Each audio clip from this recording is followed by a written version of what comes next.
Hi everyone, good afternoon. If you happen to be on the East Coast of the US like me, good afternoon otherwise. Hello. My name is Josh Lane. Like the slide says, I'm a principal architect at Wintellect. Welcome to Wintellect's webinar on Azure DocumentDB. This is actually a really fun topic for me to discuss. I'm actually a really big fan of DocDB as a technology. I've been in the industry for almost 20 years now as a developer and an architect, and I like to think of myself as not easily impressed anymore, having been around the block and seen lots of technologies come and go. But that said, I continue to be impressed with all of my experiences with DocDB. As I talk to others who are using it and recommend it to clients and work with them on it, I really just see a lot of good things and remain very impressed. So again, I try not to be a fan and a fanboy, and my goal here is not to turn you into a fanboy so much as to give you the background and the knowledge to make up your own mind about DocDB, certainly. But nevertheless, again, it's pretty easy for me to be enthusiastic about it. It's a pretty exciting and really useful technology. So without further ado, let's go ahead and dive in. All right. So in summary, at a high level, DocDB is a global scale NoSQL data store. Has kind of first and foremost, it has very fast read and write performance. That's certainly one of its primary goals. In fact, you can see on the slide there, typically speaking, in kind of like there are various configurations, of course, of DocDB, but in a typical, or I should say in an optimal configuration, you can achieve less than 10 millisecond read latency and less than 15 millisecond write latency.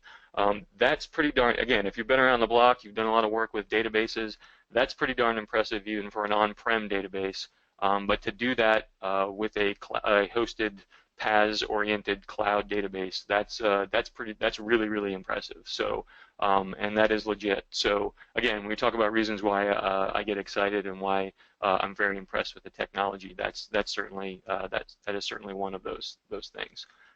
Kind of moving across the slide there, another aspect of DocDB, which is kind of principal in its design and feature set, is this notion of more or less virtually limitless scale.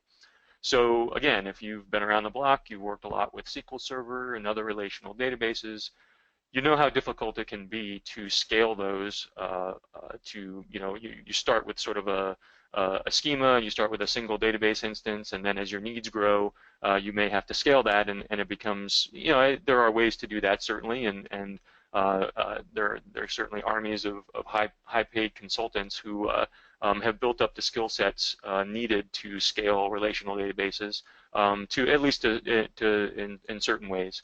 But you know how difficult and/or expensive that can be. The really awesome thing about DocDB being a cloud-based data store is that a service-oriented data store is that for all intents and purposes, the scale that you can achieve with it, is, meaning throughput, the amount of data that you can store in it, it's really limited by certainly your application needs and the scope of, not every application needs truly unlimited scale. In fact, most don't. But it's also obviously limited by your budget as well. But the good thing is that you, as I say that a little bit tongue-in-cheek, but the point being that you, as a developer or as an architect or an adopter of DocDB, you get to choose exactly where, how much money, what you're willing to trade off regarding money and budget versus the amount of data you need to store and the kind of throughput and scale that you need to achieve. Whereas in other cases, with things like on-premises databases, et cetera, some of those choices are sometimes handed to you. You don't always have, in fact, you often don't have the ability to kind of pick and choose. So that's another big aspect of DocDB. Another one that's really important is this notion of kind of what I would call one click, or maybe a couple of clicks, really. I'll actually demonstrate this in a few minutes, but this notion of geo-redundancy and replication. And when I say geo-redundancy, global scale, that's really what we're talking about here. So Again, I'll demonstrate this, so I don't want to spend a ton of time on it now, but the idea is that you as an architect, as a developer, as an adopter of the technology, you have the ability with a couple of button clicks or maybe a REST call to set up replication and data redundancy across the world, potentially in multiple locations across the world. And this is low latency redundancy. This is sub-second, a handful of millisecond redundancy to copy data, write data in one region, and see that data show up in another, in potentially multiple other regions of the world, other instances essentially of DocDB. And again, I'll demonstrate that here in a few minutes, and it is truly impressive. And if you really stop and think about the amount of effort that's needed to do that with any database, any sort of data store, to think about the fact that that's been kind of abstracted away to you, so that with a couple of button clicks, an idiot like me, who is most certainly not a database administrator, can do that sort of thing and set that up and make it work and make it real. It's really, really impressive. Kind of moving on a little bit, all of this, yeah, I mean, certainly I didn't talk about the schema, that last element there, the schema freedom, but yeah, certainly there are, because DocumentDB is a NoSQL data store, you have all of the goodness that kind of comes along with that, and certainly there are others that can talk. That there are other resources you can go find that will talk about the difference between relational and NoSQL. I don't want to focus too much on that here, just so I can give a broad kind of overview of the technology. But make no mistake, there are really compelling reasons for adopting NoSQL over relational. And to be fair, there are other cases where relational still works really well and may even be preferable to a NoSQL store in some cases. So it's not necessarily an either/or proposition, or a we're not going to use relational databases anymore kind of notion. It's really sort of a notion of picking the best of breed and the right tool for the job.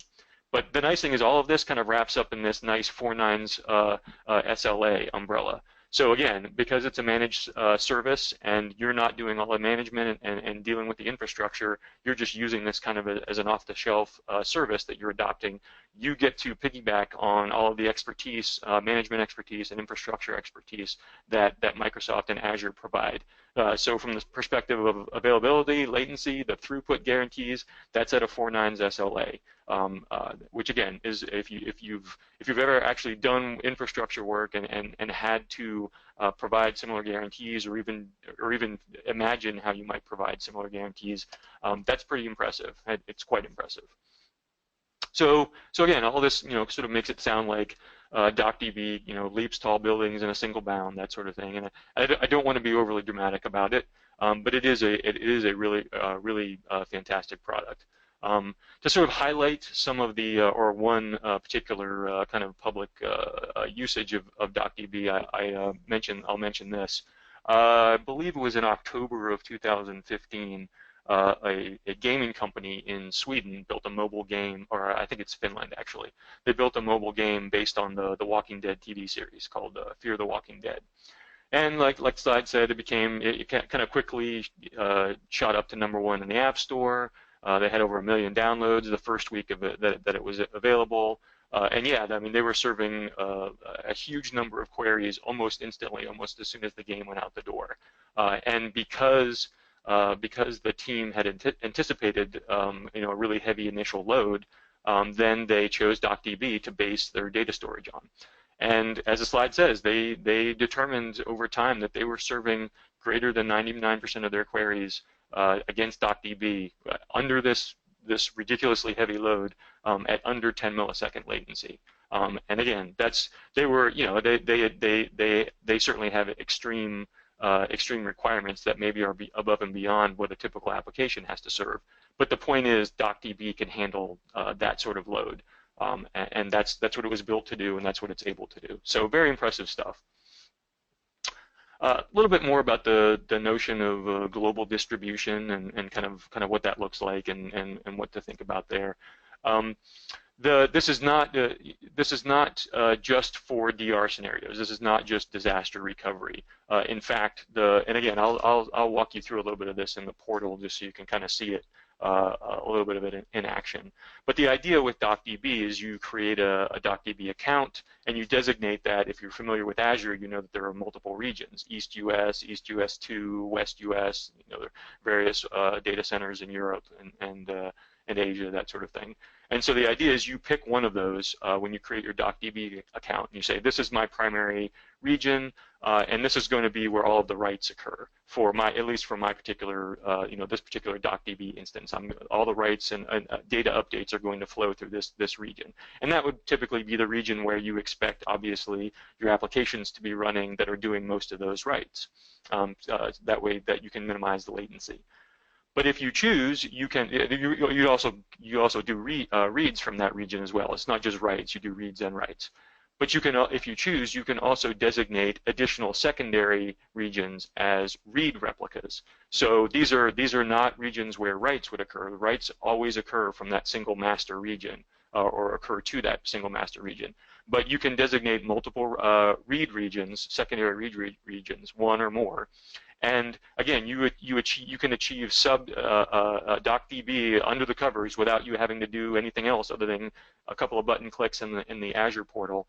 DocDB will ensure that your data is replicated to those regions, those other regions, in sub-second time, typically. And so, again, if you're an architect or a senior developer and you've ever had that conversation with your boss where we're saying, okay, we've got our application, we've got data, and we need to distribute it, maybe across multiple databases, maybe not across the world, but even if you just have to do it in multiple data centers or just maintain multiple copies of the data. But then invariably you have that question about, well, what's the latency going to be, and how are we going to do this reliably, and how much of this is a backup story versus a kind of a transactional kind of replication story, and it gets very complicated very quickly. DocDB abstracts all that complexity away from you and literally allows somebody like me, who's not an IT administrator, a DB admin, I can configure this with a couple of button clicks in the portal and get the sub-second latency for propagating changes across the world. Super compelling feature. And again, so if I have these multiple read regions, then I can, if maybe I'm doing reporting or analytics or other kind of read-intensive, read-heavy operations around the world, then I can, if I choose, I can maintain these multiple copies and do that very easily with DocDB. So again, keep that in mind. Again, one of the really compelling features. So this next slide, again, talking a little bit about compelling features. When I was putting this webinar together, I hesitated a little bit to include this slide because it's complex, and I'm not going to go through all of the data and details that are in here. However, it's a really important feature, and so I do want to touch on it at least a little bit. And if nothing else, if you're an architect, if you do a lot of data work, and you're at all interested in DocDB, I would encourage you. My goal here is to kind of whet your appetite a little bit, to kind of go do some Googling and do a little bit of reading on your own, because really here is where we're getting to the heart, one of the hearts anyway, or part of the heart of the value proposition of DocDB, and why it works the way it does, and why some of the alternatives really start to fall down when you really start talking about distributed cloud-based applications and scenarios. So again, this is a really complex slide, but the point here is that if you're familiar with the notion of cap theorem, which again I'm not going to define, I'm not going to get into, it's kind of low level and nerdy, but the point is if you're in a distributed scenario, inevitably there's a trade-off or a friction between ensuring that your queries are reading the most recent version of a piece of data from your data store, and the performance and availability that data store can provide you.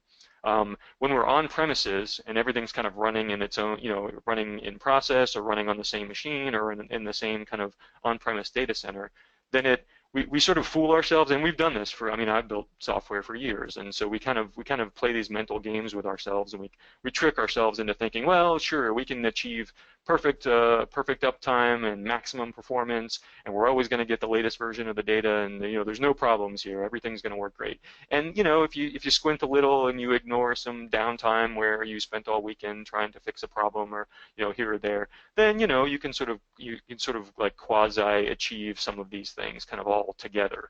But the moment that you move into a cloud scenario or any sort of like distributed computing data scenario, which the cloud certainly is, the limitations of CAP theorem essentially come right to the forefront and basically shatter that illusion that maybe we've had for a couple of decades now.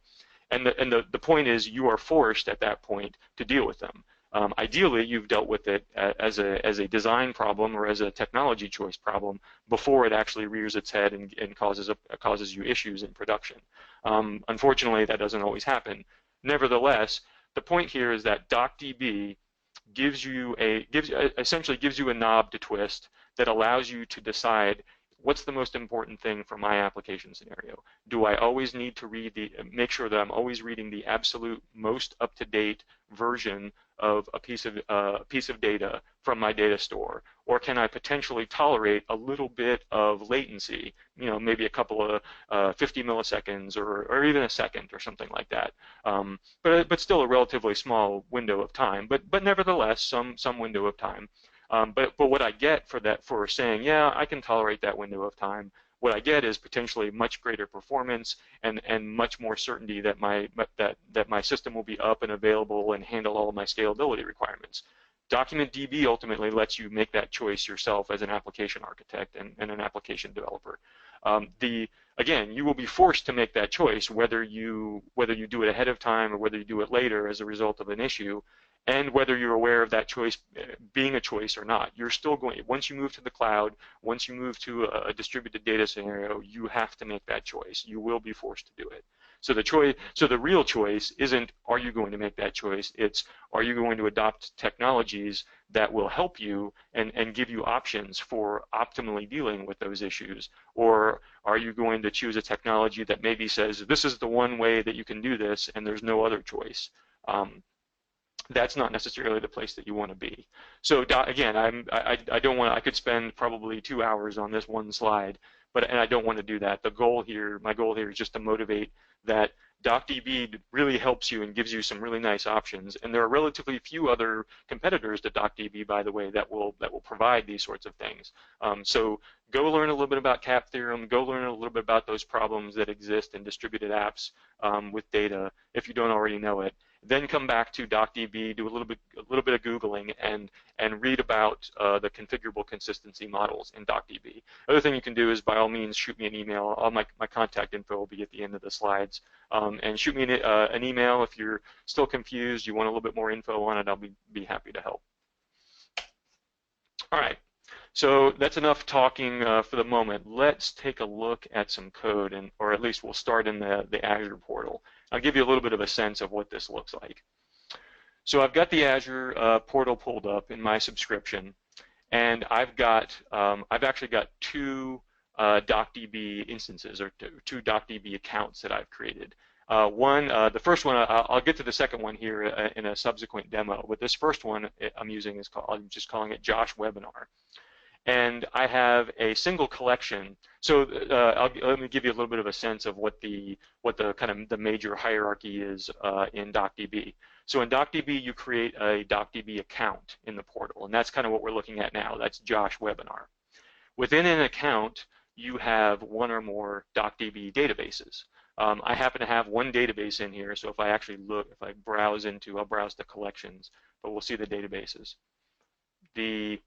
If I open this drop-down, you can see that I actually have two databases in here. I have one called Sample Database, and I have one called CDC Stats, and that's the one that I'm going to use for my demo. So I'll pick CDC Stats, and you can see inside of CDC. So I have two databases in my account, and inside each database you have one or more collections. So here I've got a single collection called City Deaths. I laugh a little bit as I'm doing this. I kind of realized a little bit in hindsight that this is probably a little bit of a morbid demo, or at least data set that I'm working with. The trick in trying to do interesting demos is you always want to try to find some data, which is not just silly, trivial data.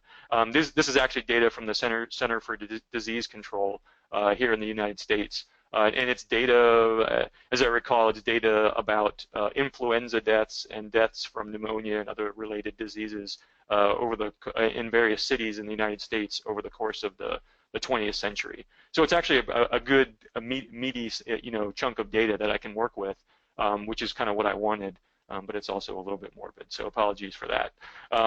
Nevertheless, I have this collection, city deaths, in this database, CDC stats. And obviously, inside of a collection, you have one or more what are called documents. Now, I'll highlight this because it does occasionally come up. The documents that we're referring to here are not Word documents or Excel documents. These are JSON documents. It's JSON data.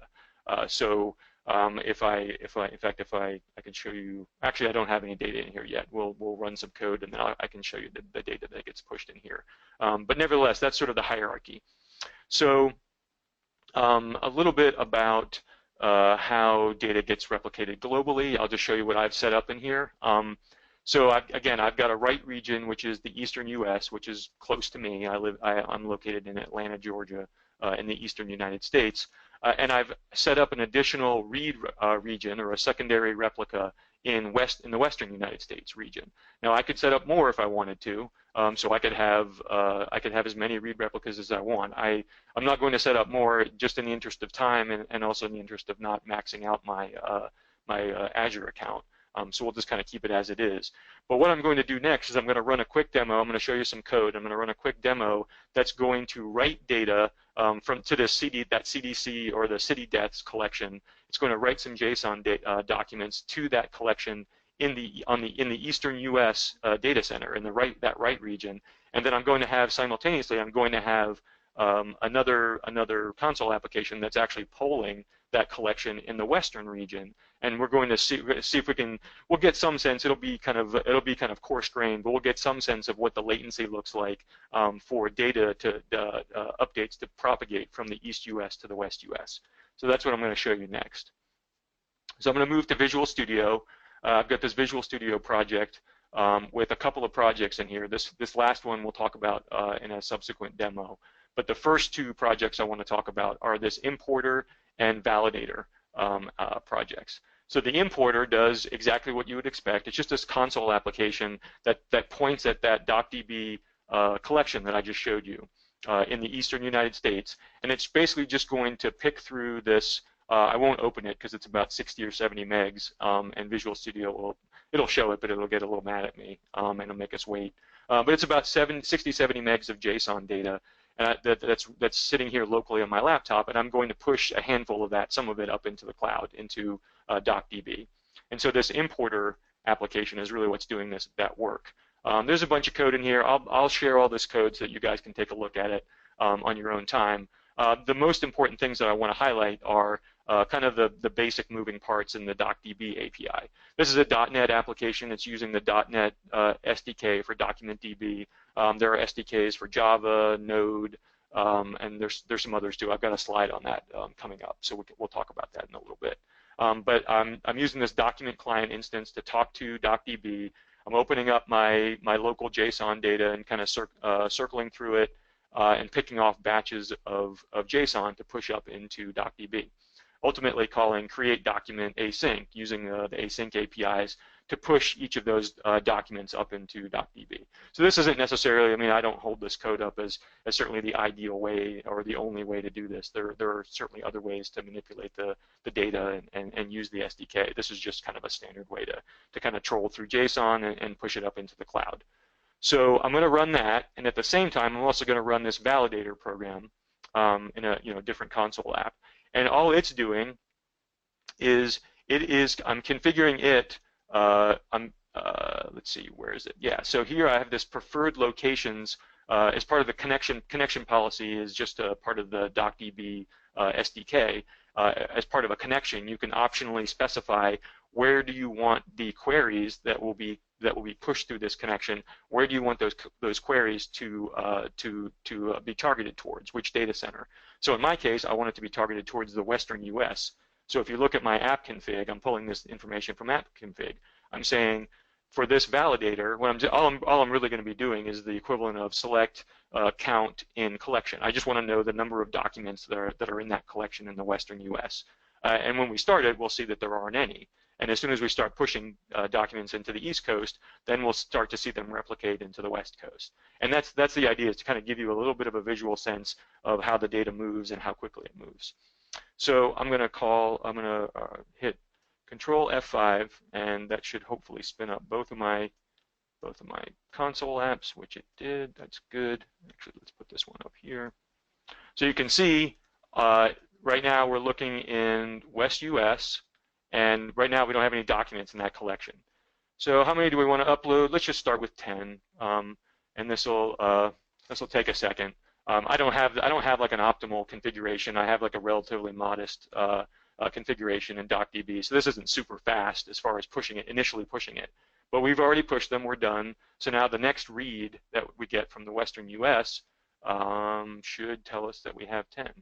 And right now my console app just blew up. I think I have to restart this. Sorry about that. I may actually have to restart this demo. The demo gods were not with me today. All right, yeah, let's restart this because it's not finding it. Let's try this one more time. All right, so we actually should see. Yeah, so now it's telling me thanks a lot. There's 10 documents in West US. Okay, so let's see if we can get this to show up in real time. I'll add 10 more in East US. Well, for some reason my console app isn't iterating now. Wonder if we're getting some latency. Could be my internet connection as well. Let me try this one more time. Admittedly, this is a more interesting demo when you can actually see these things happening in real time. I will share this code, so you can kind of try to do this on your own time as well. All right, push 10 more documents. Looks like it's actually iterating this time in the West US, so that's good.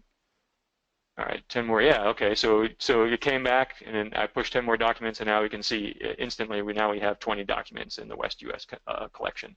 So again, that hopefully gives you a little bit of a sense that, I mean, we're not timing it to see how many milliseconds it took, but for all intents and purposes, certainly from an eyeball human level, it was more or less instantaneous.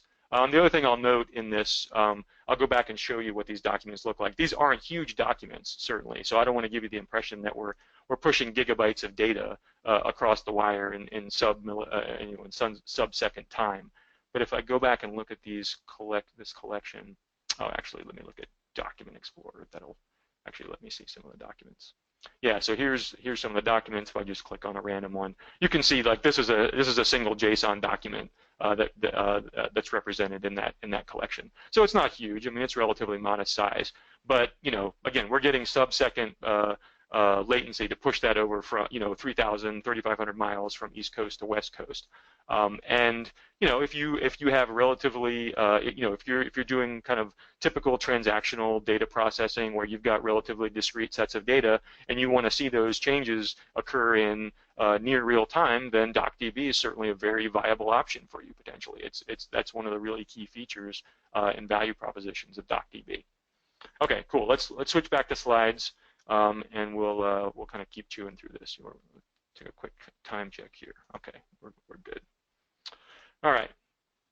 So I went out and hunted down some various quotes on Twitter as far as people who are starting to use DocDB and kind of make it sing and dance.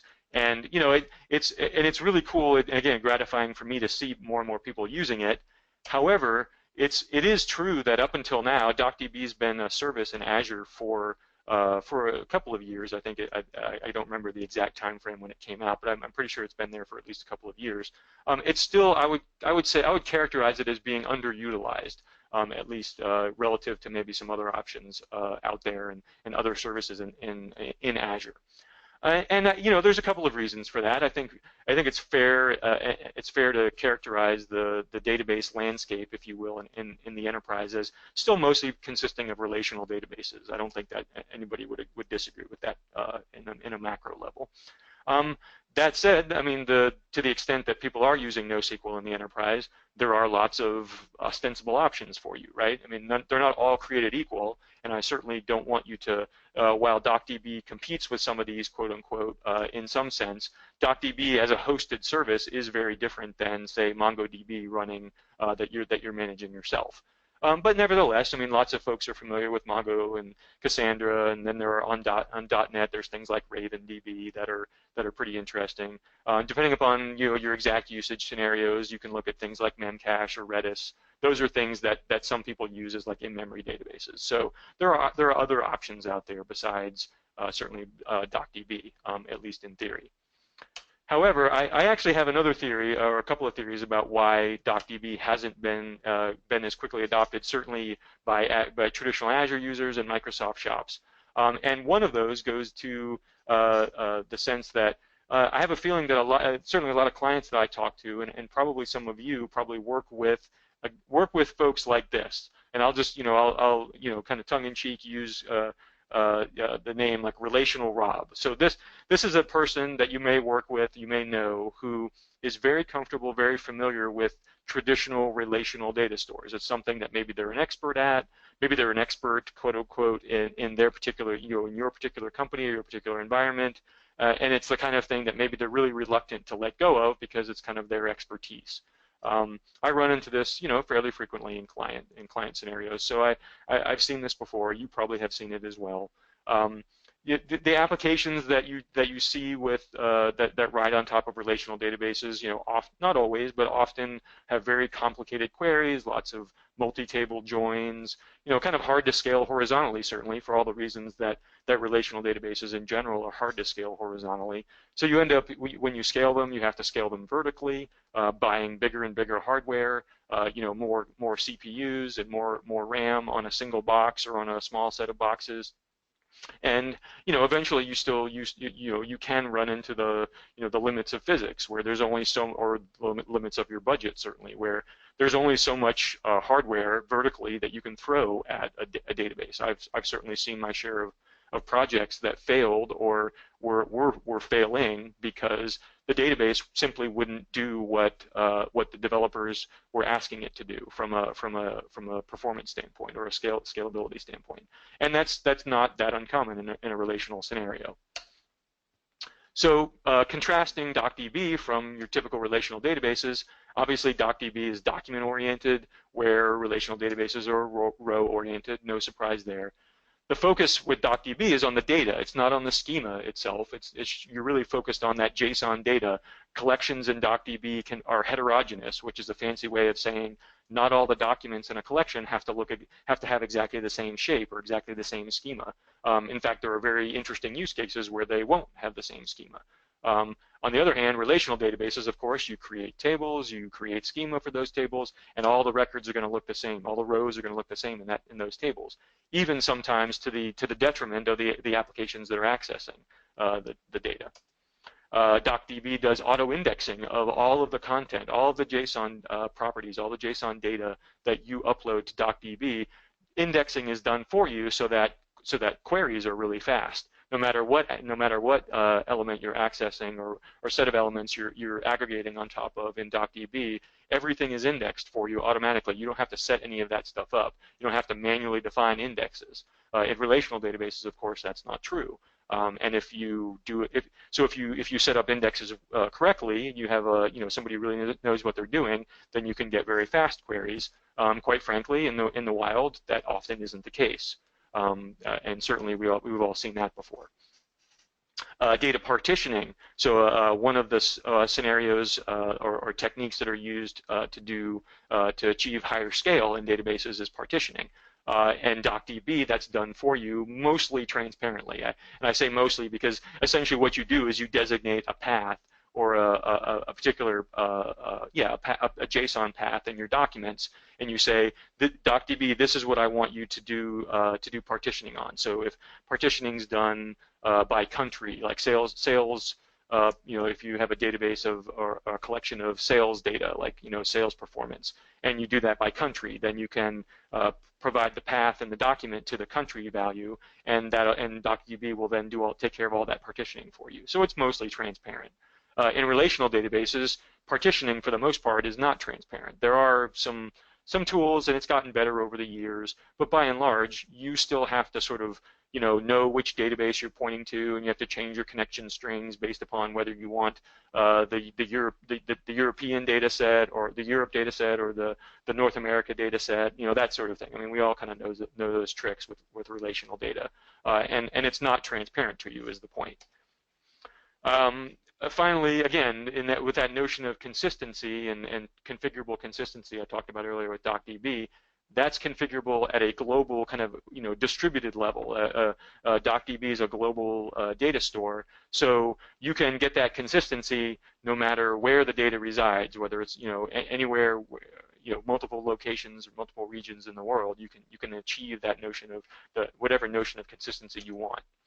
In relational databases like SQL or Oracle, you can achieve some of that, kind of play some games as far as trying to achieve different levels of consistency. There are like table locks and isolation levels and that sort of thing you can configure, but that's all being done basically on a local level. That's the data by and large isn't going to be geo-redundant. It's not being automatically propagated for you multiple copies around the world. If you have any notion of replication, you've set that up yourself.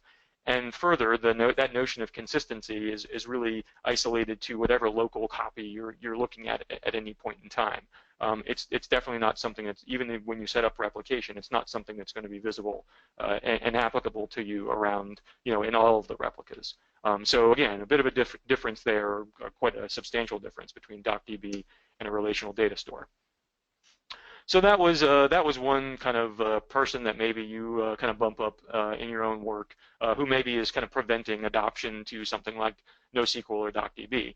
Another persona that I run into occasionally with some of my consulting work is the person I'll call Server Hugger Sam, and this is the person who probably in IT, somebody works in IT and is very comfortable and very familiar with kind of his servers, his on-premises servers that run in his data center. He probably set them up. He's babysit them for years. He makes sure, it's his job to make sure they stay up, and if something's wrong, they have to get rebooted, at certain times, and that's all his work. And he's kind of very attached to that sort of thing. He has, the terminology that some folks use is that he has lots of these pet servers, right? They're his pets. He takes care of them. He feeds them. He takes them for walks. He scolds them when they've done something wrong. That's sort of traditional old school IT, if you will. The flip side of that is something like DocDB, which is sort of this service that abstracts a lot of the infrastructure away from you. There's no pets there. That's those you can sort of contrast the pets notion and refer to that as cattle. In other words, you're managing maybe thousands, or actually you as a consumer of the service, you're not even managing the thousands of cattle that are kind of roaming the pasture. You actually have hired somebody who's kind of managing all that stuff for you. So it's a very sharp contrast, and a lot of folks are kind of starting to get familiar with this contrast. So this is a bit of an old kind of story, or at least a story that's been told several times by now. But nevertheless, it's still one of those obstacles to adopting something like DocDB as a managed database service. So again, ultimately, the objections that you'll hear from somebody like this are often kind of emotionally based. They're, DocDB is not secure, it's not proven, it's not scalable, and hopefully I've given you some sense that that's in fact not true. That if you really look at actual usage and customers who are relying on it, that those sort of emotional appeals really don't hold water when you investigate further. So, again, comparing and contrasting a little bit more, in DocDB, you're not managing pets, you're not doing server provisioning. I mean, I didn't show you actually creating my DocDB account from scratch, but quite literally, I mean, I could set up everything I just showed you as far as setting up that DocDB account, the database, the collection, other than the code that I wrote, which took me an hour or so. The actually setting up the DocDB part of that was probably about 10 minutes of that hour. I mean, it might have been less than that. So you're not managing servers, and that's really the take-home point. Because you're not managing the servers, and Microsoft has experts, and Azure has experts who are managing the servers, they can give you a 99, 4 nines SLA for those servers, for that service, which, quite frankly, you will often hear this. I've literally heard. Well, I shouldn't say that. I have heard and talked to clients before where it wasn't word for word what's an SLA, but more or less the commentary from IT folks was, we can't even tell you what our SLA is, and that's not a good place to be when you're trying to write mission critical applications.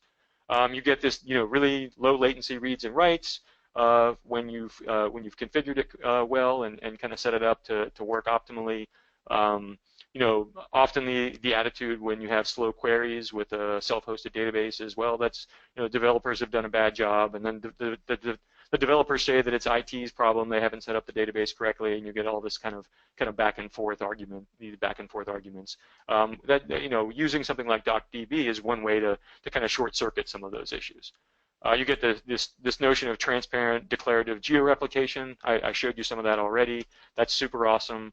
And yeah, you use it for failover, use it for regional client scenarios, that kind of thing. Ultimately, if you're doing self-hosting, then geo-replication, if you need it, geo-replication is your problem. I mean, that's something you have to deal with yourself. There are tools to help you, but you still have to hire somebody. You still have to have somebody on site who's knowledgeable and how to use those tools and how to set that stuff up. I can assure you, if you've never done it, it's quite complicated. It is not something that's just a couple of button clicks and then you're done. It's also very, it's very expensive and time-consuming. It's a big problem. Okay. So hopefully I've motivated a little bit the point about some of those the objections that you might hear from folks who maybe are kind of tied to some of those legacy notions of what a database is, and you armed a little bit with a sense of how you might counter those, or at least go explore and dig further so that you can figure out what works for you. Real quickly, as far as like app dev features go, I haven't talked. I showed you a little bit of code, but I haven't talked in too much depth as far as what it's like as a developer to work with DocDB. There are a number of SDKs. I mentioned this previously. There are a number of SDKs that are native SDKs that the DocDB team provides, and they update them regularly. And you can see those listed here. The really cool thing is that if you happen to be using an environment that isn't one of these, like Java or Python, as long as you can speak REST, you can make REST calls, then you can work with DocDB. You can do all the management functionality. You can create collections databases. You can do CRUD operations. You can do querying. You can do anything that you might want to do via the SDKs. You can do via the REST calls, which is really nice. It's actually a pattern you'll see in a lot of different Azure services, but it certainly holds true here for DocDB as well. I haven't talked about MongoDB protocol support yet. I'm about to show you a quick demo of that, but that is a really interesting feature of DocDB. You can imagine that and maybe you're in this scenario yourself, where you have some experience with MongoDB as a developer, and you maybe get a little curious. You're like, well, gee, DocDB sounds interesting, but I've got this pre-existing investment in MongoDB. I've written a bunch of applications that use the MongoDB driver in C# or in Node or in some other language. I'm talking to MongoDB. How do I all of a sudden switch and now I got to rewrite all my software to talk to DocDB? And the answer is no, you actually don't. DocDB does support the MongoDB protocol for connections and queries and that sort of thing. So I'll show you a quick example of that here in a moment and show you how that works. It's pretty cool. And gives you a nice kind of streamlined means to kind of transition away from MongoDB and go towards DocDB if you're interested in that. Yeah, you get things like parameterized queries through a nice SQL query language. So again, if you're familiar with select star from table where such and such filter, then you're going to be very comfortable in writing queries in DocDB. That's very intentional. The .NET SDK supports link. So again, if you've written lots of EF queries and you're really comfortable with doing link against, say, SQL Server or Oracle or something like that, then you'll be right at home as a .NET developer writing link queries using the .NET SDK for DocDB. You can write UDFs, store procedures, triggers. Again, if you're familiar at all as a database developer with any of those things, then you have very similar capabilities in DocDB. Those are actually written using JavaScript, which is really cool because lots of people know JavaScript, right? And so the JavaScript actually runs natively in the DocDB engine on the server side. And so you can either author those things through the portal, you can author them kind of locally and push them through to the portal using PowerShell or something like that. It's kind of up to you how you want to do that using the SDKs or the REST APIs. But yeah, you ultimately there's lots of really good examples for authoring those things. But you can write store procedures, that they're useful for achieving certain like high performance scenarios like batch inserts or bulk inserts. Triggers are kind of self-explanatory, but can be very useful. So you can write triggers on collections. Pretty cool. There is a local emulator, which is awesome. That's actually a relatively recent addition to the DocDB toolbox. It wasn't. I think it arrived, if I remember correctly, in the fall. I think it was October or November or something like that. And it was something that was, it was slightly painful before it was there. And you were doing development with DocDB. Now it's there. You run it locally. It's not meant for production scenarios at all. It's not part of Azure Stack or anything like that. It's purely meant for development scenarios where you're just testing things out. Once you have your database kind of in your code kind of how you want it, then you switch over from a local connection to the actual connection up in the cloud obviously for production testing. The last thing I'll note is there is actually a really nice website that the DocDB team maintains called the Query Playground, where you can actually get a feel. If you go to that URL, you'll get a feel for what it's like to do queries using the DocDB SQL query language. So I'd encourage you to check that out if you're so inclined. Okay, so real quick, just a couple quick notes on MongoDB and DocDB. I threw up a couple of headlines here from recent news. This is actually something that's just come up in the last couple of weeks. Some of you may be aware that there's been all this ransomware kind of hacker activity around unsecured MongoDB instances that are kind of out there in the wild. Now, I throw this out a little bit tongue-in-cheek, or I throw this out just to sort of highlight the fact that like maintaining your I'm not trying to position this as MongoDB itself can't be secured and is a bad database. I actually am a big fan of MongoDB. I used MongoDB before I ever encountered DocDB, and still occasionally use Mongo and like it, and I think it's a good database.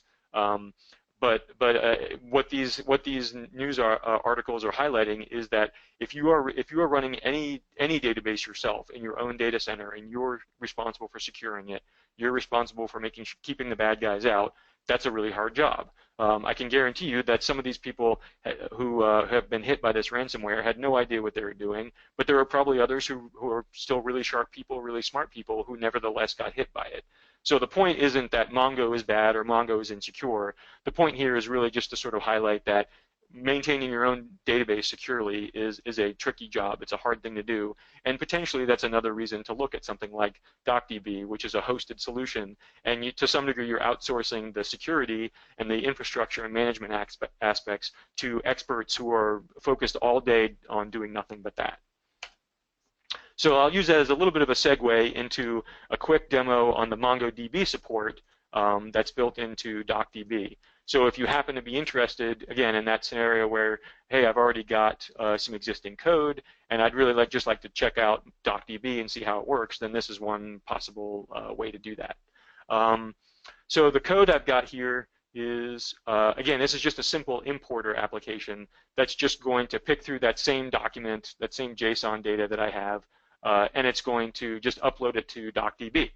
But what it's going to do is it's doing that using the MongoDB APIs. So this actually works for any driver that talks to Mongo and understands the Mongo application protocol.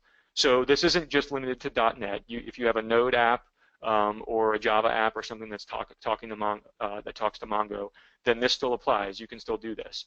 I'm using .NET. I know .NET well. I mean, I do some stuff with Node, but it was just easier for me to kind of cruft up some code in .NET. So this is, I'm basically, I just want to highlight, I'm using, if you can see that tooltip, I'm using the MongoDB driver for the native Mongo driver for C# in .NET. So this has nothing to do with DocDB on the client side. In fact, I'll even show you in my references. If you can see this, I've got the Mongo driver references here, along with like, you know, the Newtonsoft JSON for serialization, that sort of thing. So if you look in here, in my references, there's no DocDB library in here at all. I'm purely doing Mongo code. So I open up my Mongo client, and this code, it looks very similar to the code I showed you previously that was doing importing using the DocDB APIs, where I get my Mongo client, I pass it into my method to insert a document, and then I just call insert one async, which is just going to, I'm just trolling through my set of JSON, and I'm just inserting documents one at a time. So if I run this, pretty sure I've set this up correctly in the cloud already. I guess we'll verify once I hit Control F5. And it'll ask me how many documents I want to upload. I'll just say 10 just to kind of keep it simple. And once we get a confirmation that they're actually there, and again, this is, yeah, okay, so it did it. It took a few seconds. I have this database set up. It's a pretty modest database performance-wise because I don't want to spend a ton of money to kind of just do a quick demo. But yeah, it looks like I've inserted 10 documents. So if I go back up into the cloud, and I'll open my Josh-Mongo NoSQL DocumentDB instance, and I'll navigate over. I have the same collection, city deaths. I'll look at, browse my collection, and oh, actually, let's just go to Query Explorer. We'll do it this way. We'll select star from C. This star from the collection. I'm looking at my CDC stats database. City deaths collection. Those are the only ones that are in there. You can see this is, it just pulls up the real basic SQL query to run, and I'll run it. And yeah, you can see that I've actually got 10 records in here if I scroll through all of these. In fact, you can even see, again, if you're familiar with Mongo, you know that Mongo uses _ID as an implicit key name if you don't specify one. And so here it is. It's already inserted for me _ID as a record ID for each of these. And it's also given me some additional metadata that is MongoDB specific, again, because I'm talking the MongoDB protocol. DocDB understands that MongoDB protocol, so it goes so far as to actually put all those attributes in there for each record. I can show you one more thing which actually further validates that this works against Mongo. I pull up Mongo Chef here, which is just if you're familiar with Mongo at all, it's just a shell for a GUI for talking to Mongo instances. So I'll connect. I actually already have this set up. I'm pretty sure I still have the correct credentials. But if you look, it's just, if I go back to the portal real quick, I'll show you the connection string information. It just, here's my host, here's the port, username and password. And so I just copy all those into a Mongo Chef. Here's my server, here's my port, and username and password. And so I'm just going to connect to this. If I just test the connection real quick, yeah, it looks like the connection's working. I'll click Save, and then click Connect. Okay, cool. So it looks like I'm in. I've got my CDC stats database, city deaths, and I can see an index here. So if I open collection view, I think that, yeah, that'll give me like my records, and I can kind of drill into this. So again, the point is this is a Mongo shell. It knows nothing about DocDB, but I've pointed it to my DocDB instance that understands Mongo, and now I'm looking at my data in DocDB kind of through the lens of a Mongo application. So pretty cool, just to whet your appetite a little bit of how that works. I will say that just in interest of full disclosure, the Mongo support is very good, just like I showed you. There are a couple of gaps here or there. I mean, it's kind of like an ongoing thing that the team is working on, and they're improving over time. And there's some, if you Google MongoDB, DocDB, protocol support or whatever, there's a really good page that kind of outlines how to set it all up, and also a little bit of, some of the rough edges that they're still working on as far as fully supporting the protocol. And if you can't find that, or if you have questions on it, again, you'll see my email at the end of the talk, and feel free to reach out to me, and I'll be happy to give you a hand with it. So let's see. We'll finish up here with a couple of slides. I think we have a few minutes left. Yeah, we'll talk a little bit about pricing. We haven't talked about that yet. This stuff certainly isn't free.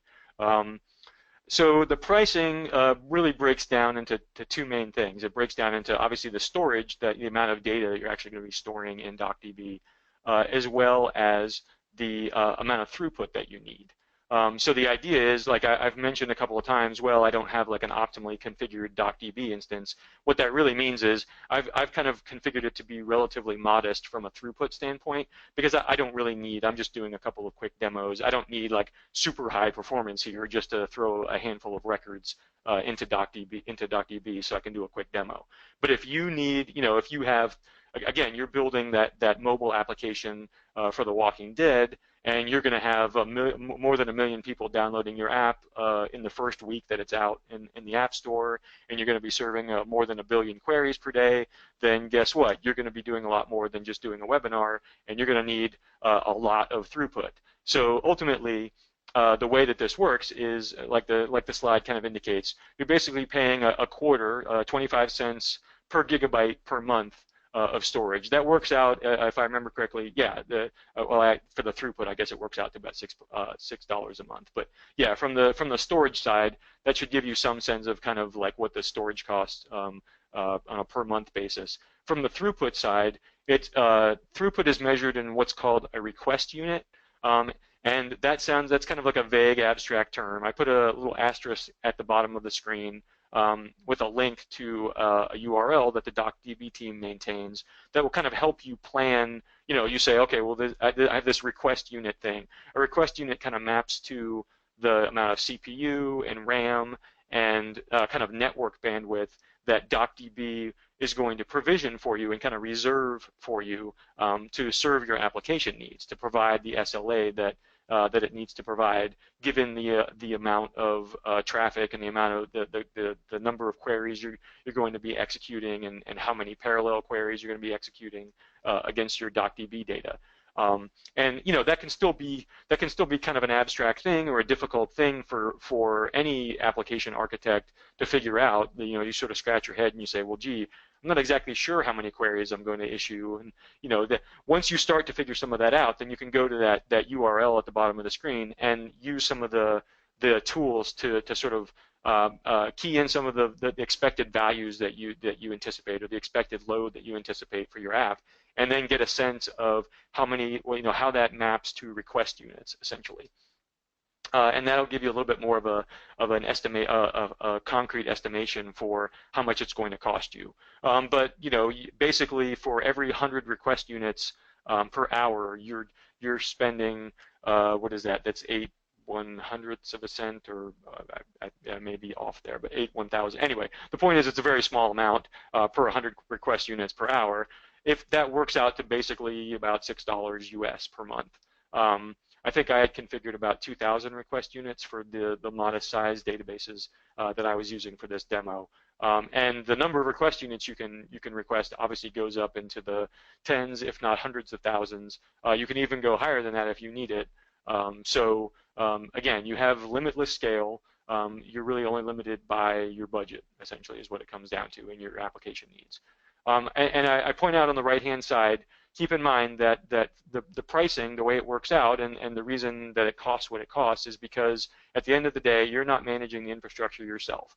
You're not managing the databases on a day-to-day basis. You're not patching them and keeping them up to date. All you're really doing is interacting with it and leaving the management and infrastructure work to the experts. You have a 4 nines SLA. You have very fast reads and writes from anywhere in the world. You have geo-redundancy, all the goodness, all the features that we've talked about for the last hour. That's what rolls up into the cost that you're paying for here. And I say all this because there are occasions where, as a consultant, I've worked with folks who have looked at what they were spending for on-premises, say, SQL Server, and then they look at the cost of DocDB, and they sort of think, well, gee, the cost is maybe it's maybe harder to justify, or it seems like it's a lot of money for DocDB. And what happens is it's really easy to sort of not think about the monthly, the hourly, weekly, monthly cost that goes into management of the infrastructure and management of the databases themselves in your own data center, and doing, setting up redundancy, setting up replication, doing, managing indexing, like all those things. Those costs really start to add up. And as a consultant, I've helped folks actually dig through that and figure out what their actual costs are. And when you start doing that and you start thinking about, well, gee, this is what it's costing me to do all this stuff myself, and it's error prone and we're not always getting it right. And what you're telling me is instead I can rely on experts to do all this. I can focus on my application, and I can have a pretty predictable cost on a monthly basis because I know what I'm spending. I can tune it myself, and I can actually see and decide how much I want to spend. Then it starts to become a lot more compelling proposition. So I'll leave you with that as far as the pricing goes. Well, one other thing, I'll leave you with this. If you'll Google, and I can provide a link for this too if you email me, there's a really good paper that the DocDB team did around exactly what I was just describing, sort of trying to determine the total cost of ownership of various flavors of database, whether it's on-premise relational databases or in cloud NoSQL databases, etc., and what it really costs, what it really means to be managing all that stuff yourself, and doing an apples-to-apples comparison. I would strongly encourage you. It's a really good white paper. It's very readable. And I would strongly encourage you, if you're an application architect, give it to your boss, read it yourself, and try to get a greater sense of really what it costs, what the apples-to-apples costs are for the various options out there. So I think I've miraculously landed just about on time for an hour. So I really appreciate everybody's time. I hope you got something out of it. Again, I'm very enthusiastic about the product, and I hope that I conveyed that. And I hope I've given you enough information to kind of go off on your own and start to make your own determination of whether DocDB fits for your needs. You can see my email and my Twitter handle at the bottom of the screen. Please feel free to reach out. We will post this video on YouTube. We'll have it up shortly. It usually takes a day or two for us to get it up there, but we will get it up there. We'll forward a link to that so that you can go back and look at it later. And I will also at the same time forward you a link to the slide deck and the code for what it's worth. The code was certainly small, but if you'd like to see the code, I'll put that all up in GitHub, and we'll forward a link to that as well so that you can look at it on your own time. Thanks again for everybody attending today, and we will talk to you soon. Thanks.